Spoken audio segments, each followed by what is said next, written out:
सिंधुदुर्गच्या विकासाबाबत आधी विकास म्हटल्यानंतर आधी विकास काय आहे, विकास कशासाठी खातात, विकास कसा करतात, हे आधी मला म्हणजे कुठल्याही पक्षाचा असू नये, मला मला कोणावर टीका नाही. मी जनतेसाठी, जनभावनेसाठी उतरलेले आम्ही उमेदवार आहोत. परंतु विकास म्हणजे काय? तर फक्त ठेकेदारी आलेला जो फंड आहे डीपीटीसीकडे, नियोजनकडे, तो 800, 900, 700 आकडे सांगतात. कोट्यावधी. तर आम्ही जीडीपी आणि याच्या सिंधुदुर्ग जिल्ह्यासाठी इतक्या करोड रुपयाचा निधी आणला, 700 करोड रुपयाचा आणला, 800 करोड रुपयाचा आणला. अरे पण तो निधी जातो कुठे?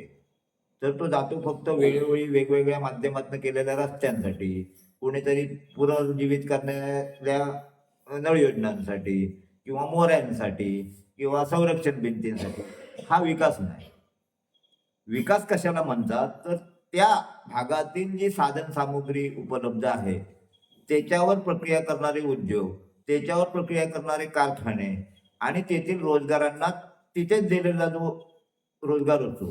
उदाहरणार्थ तुम्हाला सांगेन, डेन्मार्क हे आपल्या सिंधुदुर्ग जिल्ह्या एवढं छोटासा देश आहे. परंतु तिथल्या शेतकऱ्याकडे जर 2 गायी असल्या तर त्या शेतकऱ्याला तिथनं दूध विकायला पण बाहेर पडावं लागत नाही आणि पैसे आणायला पण बँकेत जावं लागत नाही. सगळं त्या शेतकऱ्याला तिथेच मिळतात.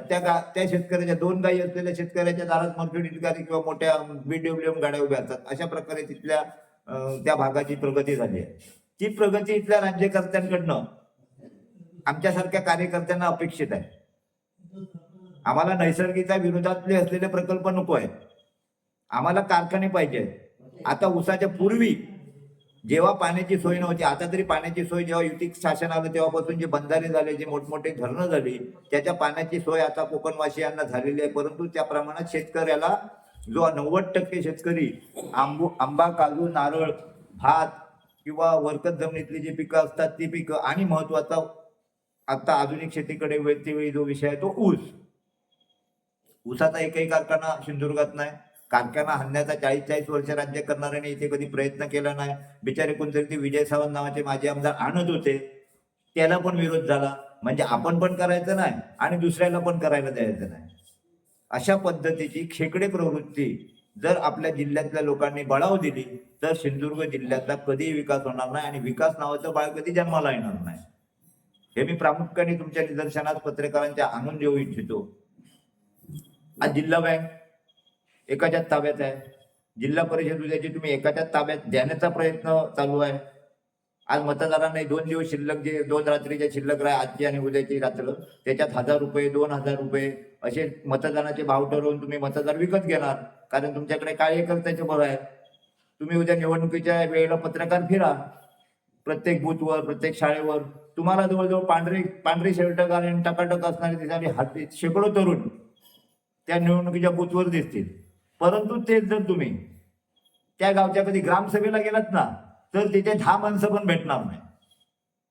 म्हणजे जशी निवडणुकीच्या उत्सवाला तुम्ही जेव्हा गावातले तरुण, गावातले सगळ्या पक्षाचे कार्यकर्ते मोठ्या प्रमाणे सफेद शर्ट घालून, गमजे घालून जेव्हा त्या उत्सवात सहभागी होता आणि त्या दिवसापुरते तुम्ही मतदारांना सांगता अमुक ठिकाणी शिक्का मारा आणि तमुक ठिकाणी शिक्का मारा, आणि नंतर मात्र निवडणूक झाली, आपला उमेदवार निवडून आला की गुलाल नाचायचा आणि सोडून द्यायचं, ग्रामसभेला कोणी जायचं नाही, ते त्या नागरिकाचं कर्तव्य नाही काय? मग जनता पण कुठेतरी चुकते आहे. निवडणुकी फक्त निवडणूक बाळगायची असं होता कामा नये. जनतेने निवडणूक झाल्याच्या नंतर विकासाच्या प्रक्रियेत सहभागी झाले पाहिजे. आपल्याला कुठल्या पद्धतीचा विकास पाहिजे येथील कार्यकर्त्याने ते ठरवलं पाहिजे. राजकारणी त्या वेळेपुरतं, त्या दिवसापुरतं, त्या निवडणुकीपुरतं ठीक आहे. परंतु जर आपल्या भागाला पुढे घेऊन जायचं असले तर सगळ्यांनी सर्वसमावेशक राबलं पाहिजे. असं कुठल्याही प्रमुख पालकमंत्र्यासारख्या नेत्याने वक्तव्य करू नये की अमुक निशाणेचा जर तुम्ही उमेदवार निवडून दिला तर तिथे निधी देणार नाही. पण दुसऱ्या निशाण्यावर उभा राहणारा उमेदवार कदाचित डोक्याने हुशार असू शकतो, त्याच्याकडे कार्यतत्परता असू शकते, त्याचे विचार चांगले असू शकतात. तो विरोधात असणे, विरोधी पक्षात असणे हा त्याचा दोष नाही. आणि ज्या गावाला तुम्ही निधी देणार नाही असं म्हणताना जिथे मशाल किंवा नारळ निवडून आला त्या गावात काय त्या पक्षाचे कार्यकर्ते नसणार काय तुमच्या पक्षाचे? असं आहे काय सगळ्या गावात की एकाच पक्षाचे कार्यकर्ते असतात?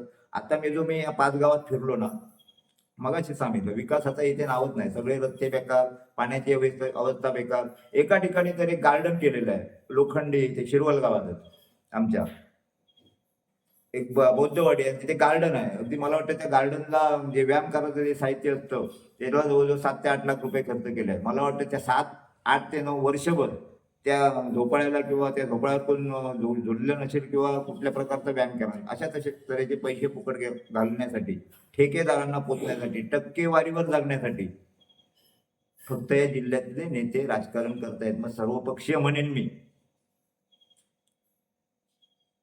लोकांचं जीवनमान उंचावण्यासाठी, त्यांच्या हाताला रोजगार देण्यासाठी कुठलाही नेता इथे प्रयत्न करीत नाही. आणि ज्यांना आम्ही या कोकणचे भाग्यविधाते म्हणवतो किंवा म्हणतो, त्यांचा तर मुळीच प्रयत्न नाही. एकाधिकारशाही निर्माण करण्यासाठी हा बिनविरोधचा सगळा जो प्रयत्न झाला त्याच्यासाठी आम्ही जनतेबरोबर समर्थपणे उभे आहोत. फक्त जनतेने 7 तारीखला चुकू नये. 7 तारीखला सत्ताधाऱ्यांच्या विरोधातच मतदान झालं पाहिजे याची दक्षता प्रत्येक नागरिकाने घ्यायची आहे. जय हिंद, जय महाराष्ट्र.